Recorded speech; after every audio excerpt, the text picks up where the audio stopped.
But the problem is how to trust God.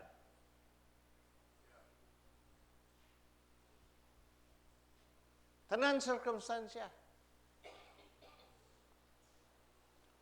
Kinahanglan nga kita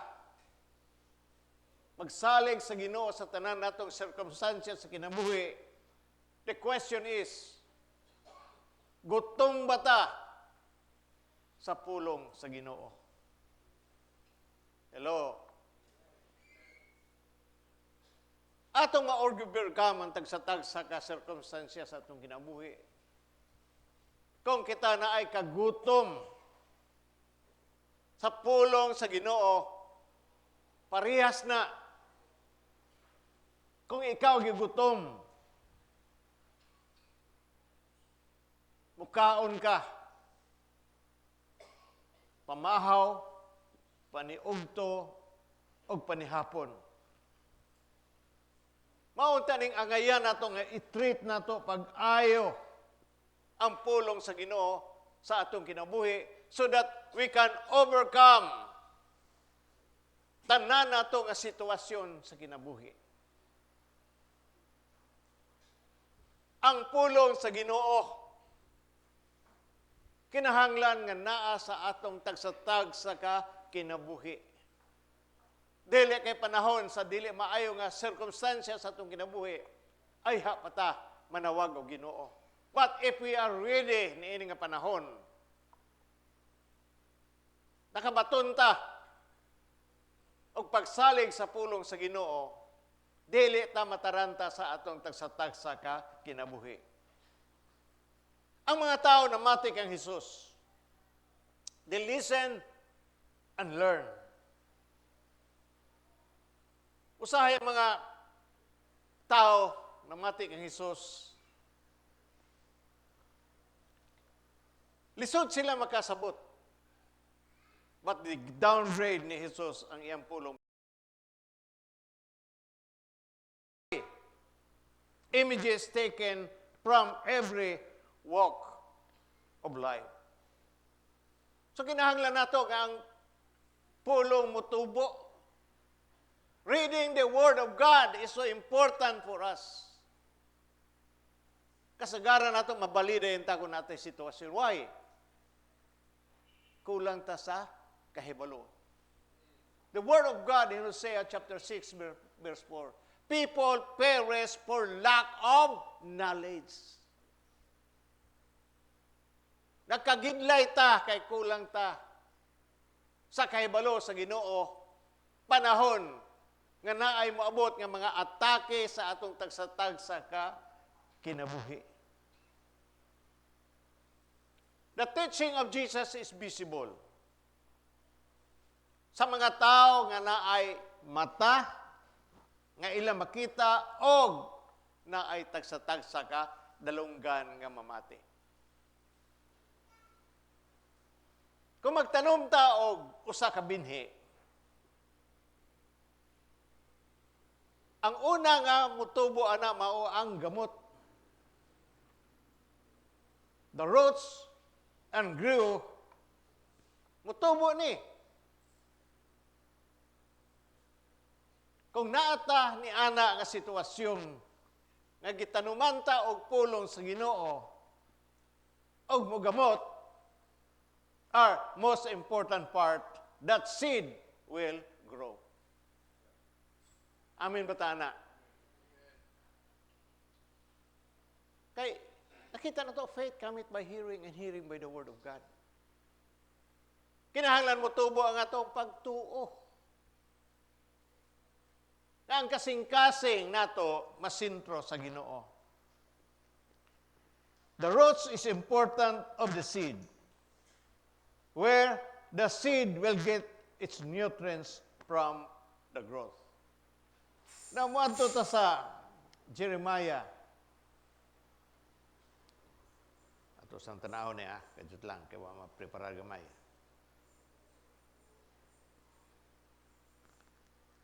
Jeremiah chapter 17, verse 7 and 8.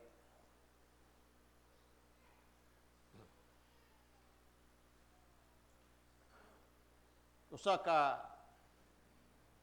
nga angay magyunato ni unta may memorize kini nga mga pulong sa Ginoo. 17 verse 7 nga nagingon, apan panalanginan ko ang tao nga mosalig kanato. How do we trust God if we have the Word of God that is implanted og nigamot ang pulong sa Ginoo sa atong tagsa-tagsa kakasing-kasing aming batana?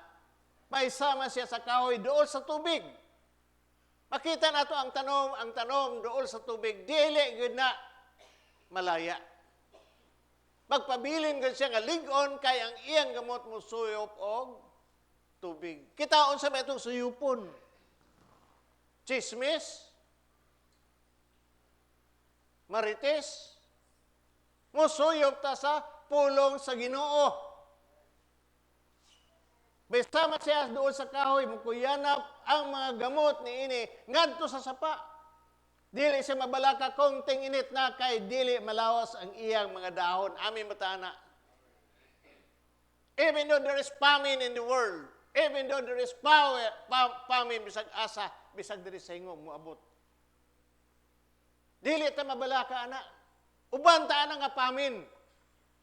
But the Word of God nitubo sa atong kinabuhi. The Word of God in James, saying, count it all joy when you fall into diverse trial. Kung naatay mga pagsulay, nag-ingon ang Santiago, count it all joy. Paglipay. Marag lisod man na maglipay, Bishop. Lisod man gani maglipay nga wakay kwarta. Count it all joy. Paglipay. That is one way when you have trials. Lord, salamat Ginoo nga mabuntog nako ni nga mga pagsulay sa akong kinabuhi. Instead nga magbagot buta.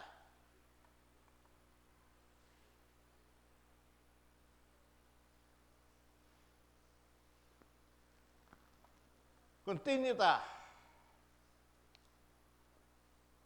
Dili siya mabalaka konting inita kay dili malaos ang iyang dahon.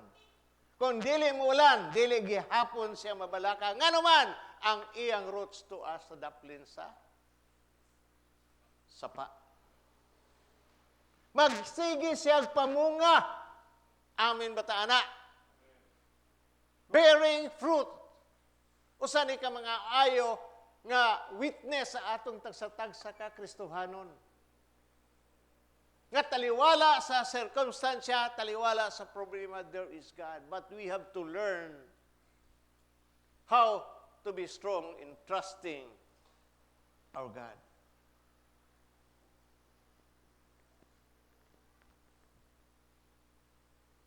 Different ways of accepting God's Word. Daghang kaayo mga pamaagi sa pagdawat sa pulong sa Ginoo. O kini mag-produce of different kinds of fruit accordingly. Now, in Matthew chapter 13, verse 3 and 4,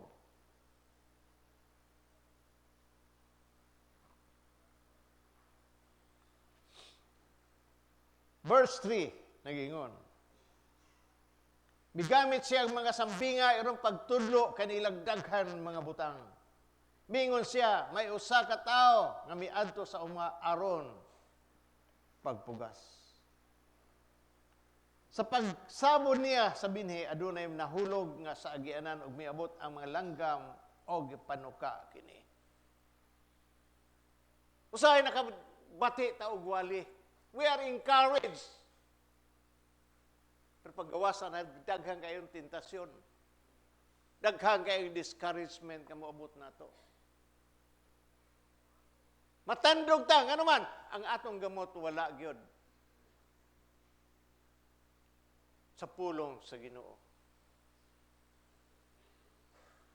Nayamong kauban niya to sa Christian life pa nga asawa siya sa pastor. Active kayo. Sa dihang niabot ang pagsulay sa iyong kinabuhi,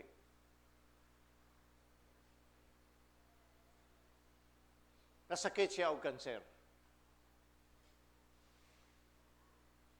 Ang tanan niya nga nahibaw-an nga mga bersikulo kaya lagi sa ministry nilupad. Wala na niya mahibaw nga naman natabunan siya sa word nga cancer. Struggles, pero nakabawi ra gud siya. Nga daghang kaayo mga verses sa scripture niya yung libawan about healing. Sa dihang niabot niya, nawala na himong zero. But as her life goes on, nakabaton siya og sitwasyon nga tungod sa iyang pagtuo naayo gihapon siya.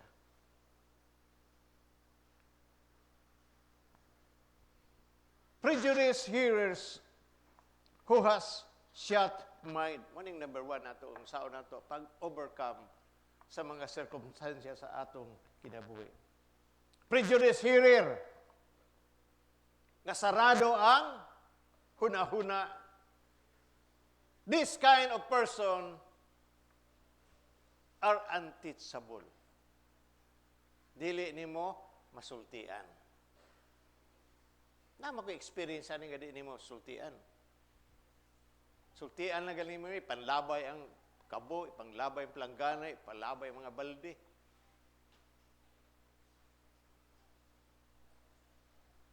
Blind, cannot see. Nagmimo pa ko, gigisi pa akong mimo. Ano sa man na, unteachable o dili? Hello, unteachable ba o dili? Unteachable. Blind, cannot see. Cannot hear, doesn't want to hear. Nga naman, gibutahan. She allow herself, nga mabutahan. Ano sa may gisulti sa 1 Corinthians chapter 4, verse 4?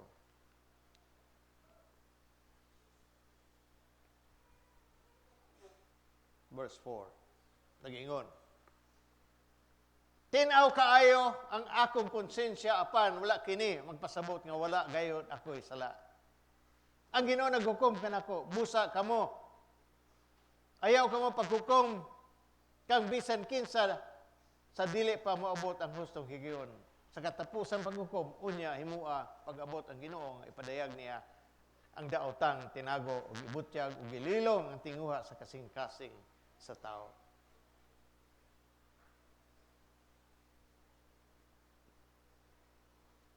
Second Corinthians, once again.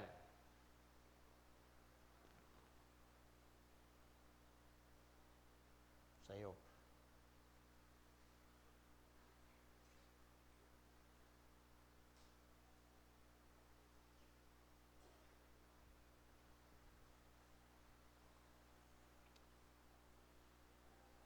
Mo ni mga klaseng ang mga tao nga gibutahan. Dili siya motuo niini tungod kay gibutaan man sila sa Dios niining kalibutan ang ilang mga hunahuna gibutahan. Busa dili sila makakita sa kahayag sa maayong balita may tungod sa himaya ni Kristo nga mao ang sibo nga dagway sa Dios. Gibutahan. Once gani i-allow nato ang atong kinabuhi nga unteachable ta, then gibutahan ta.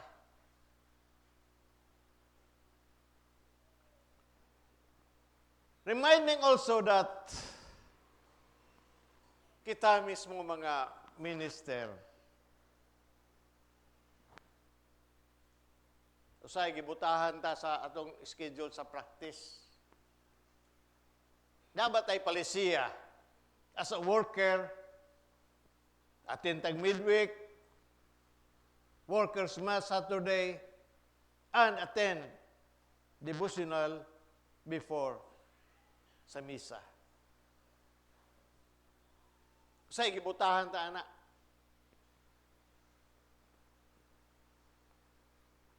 Usahay dili ta makakombat sa circumstances sa atong ginabuhi. Number 2. Kulang ta sa kalawom sa atong pagpangalagad sa Ginoo. Nalay balita nga di mao, dali ra kayo matumba. Why? Because we respond ourselves with our emotion. Ang atong una-una nagwander to something else, lack of focus. Usahay ng alagad ta sa Ginoo, nasobrahan sa tas focus. Nagawander atong una-una kung asa ta.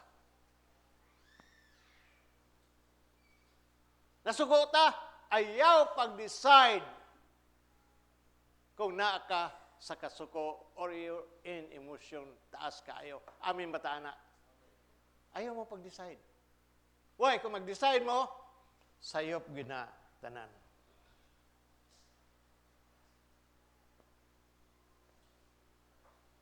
Pabuntog nato ang mga sirkumstansya sa atong ginabuhi. Ang natin pagsalig sa Ginoo. Mga tao nga daghang kay interest o cares kabalaka sa kalibutan, but lack the ability to hear or comprehend. Dili makasabot what is truly important. Kining mga klase nga tao too busy to pray. Busy sa lack of study and meditate God's Word. Kung naatay sitwasyon o trial sa kitibo, unsa may ato ilabay, gamito nato niya ang atong baba sa pagsugid sa pulong sa Ginoo. Kung naay atake sa atong tagsatag sa kinabuhi nga di ka makasabot, na sa pulong sa Ginoo, no weapon formed against us shall prosper. Amin batana. Bisa gidaot ka, no weapon formed against us shall prosper. Lord, gidaot ko, Lord, pero ang imong pulong, nawalay mo dulot ng mga pulong batok o pagsaway sa akong kinabuhi. Now turn me again to Joshua chapter 1, verse 8.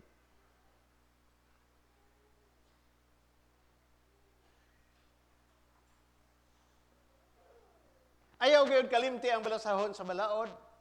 Kinahanglan nga tun-an mo kini adlaw og gabi og pagkinubuhi sumala sa tanang nahisulat niini og magmauswagon ka. Gusto ta mo uswag. Pero dili magaling ta mag-meditate og isa ka verse. Nga kung naay sitwasyon atong memorize na natin problema, dali ra kayo ta musulti. Why? Napuno ta sa pulong sa Ginoo sa atong moray makakumbat ani walay lain. Bisa mag-ampo ka pa. Ang imong mata na himong blue.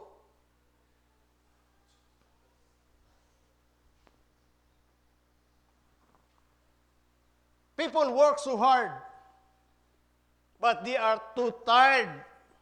They don't even think of anything but themselves and their work. Busy doing nothing in the kingdom of God.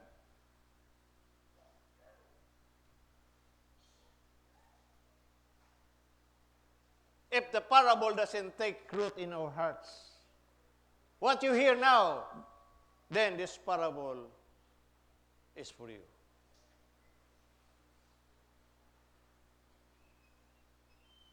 Kinahanglan nga itong kasing-kasing na ata sa eksakto nga good soil, meaning open mind.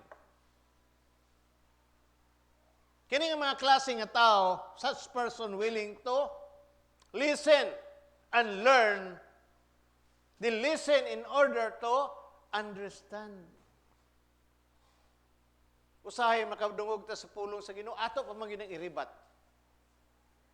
Debatihon pa nato ng pulong sa Ginoo. Bisag kung saon nimo, wa kay round na nating.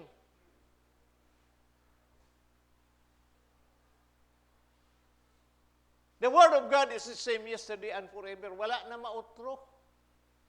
Maura na.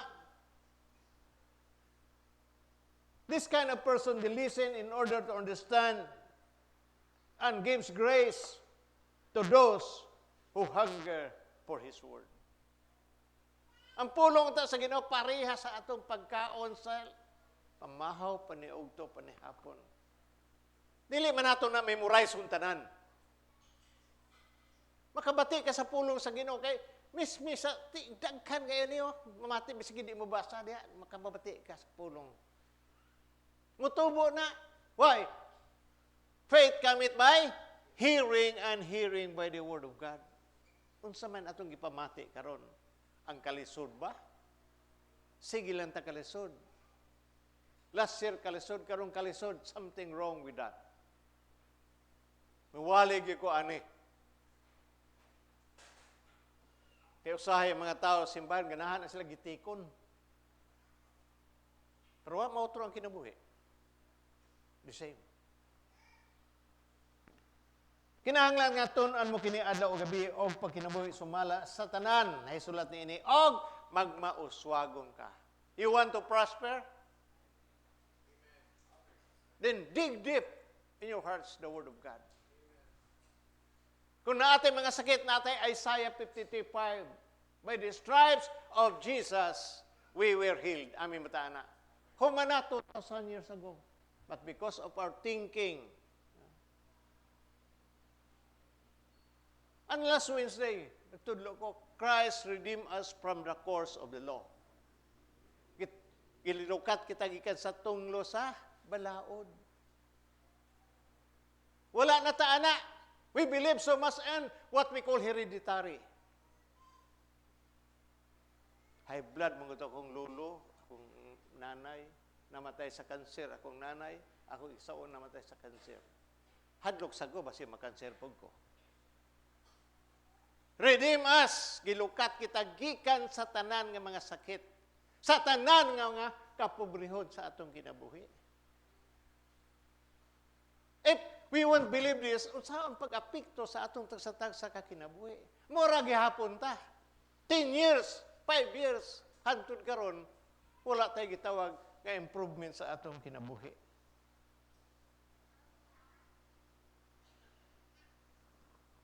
Kung puno sa pulong sa Ginoo, every circumstances in your life, we have the strength to combat and live accordingly.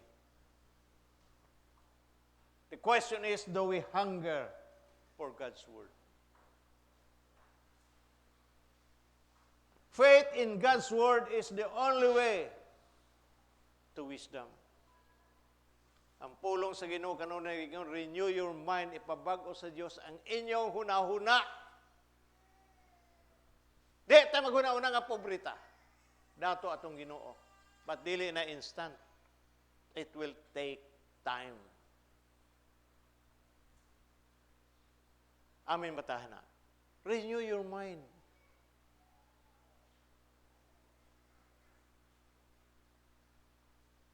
May saan mo, saan?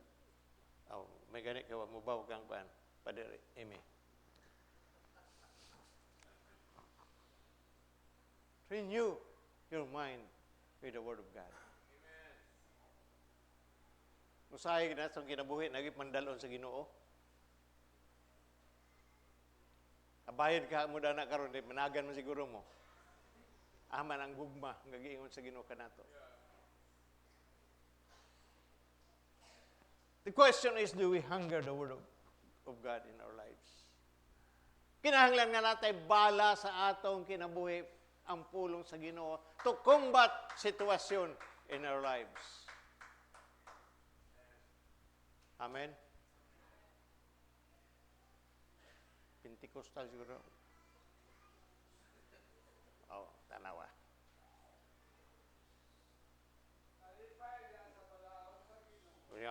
If Jesus' name, get out. Sit down. Sit down, keep quiet. Renew your mind. Pabago sa Diyos ang iyong unahuna. Hunahuna na ito, dili ta pobre. Mga dato ta diha sa Ginoo. Dili ta milyonaryo, but substantial kayo ang atong panginahanglan nga Ginoo motubag in every circumstances, every problems in our life. Amen? Amen. Mao ka ng Ebanghelyo, giyan ang tanan sa pagpanindog.